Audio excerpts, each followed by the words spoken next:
Olimpiadi Venezia 2020. Sì, un sogno non più solo veneziano. La sfida a Roma è stata lanciata. Venezia ci crede e anche tutto lo sport veneto.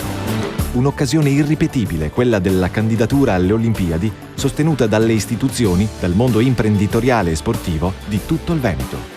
E la dimostrazione di sostegno da parte del pubblico c'è stata giovedì 18 marzo al Palasport Tagliercio, dove 10 medaglie olimpiche, 30 campioni italiani, 40 società sportive e oltre 3.000 spettatori erano presenti per sostenere Venezia 2020 alla festa organizzata dagli industriali di Venezia, Padova e Treviso. Emozionati tutti gli atleti veneti all'idea di vedere le Olimpiadi in casa, a raccontare le proprie esperienze e storie olimpiache e a supportare il progetto a Cinque Cerchi veneziano. Entusiasta Dan Peterson, che ha sostenuto come Venezia possa essere la numero 1 grazie al progetto presentato e alle carte vincenti proprie della città.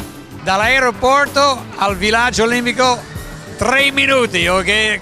In altre città non si trova questa rapidità, questa velocità. E non è solamente Venezia, ma tutto il Veneto, Triveneto, molto coinvolto anche in tutte le due regioni e quindi disperso le cose, però allo stesso tempo un sede per ogni sport più o meno, tanto per dire. Ovviamente villaggio olimpico e le arene più importanti, stadi più importanti locati centralmente. Imparare Venezia è lo slogan scelto per questo evento e il motto che accompagnerà tutto il cammino verso il verdetto finale.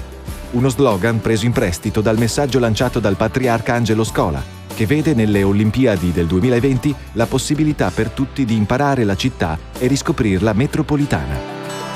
La festa del Tagliercio, dove i politici erano solo seduti in platea ad ascoltare e a tifare, si è conclusa con la sfilata dei testimonial olimpici e non, tutti con un solo pensiero: Venezia ce la può fare.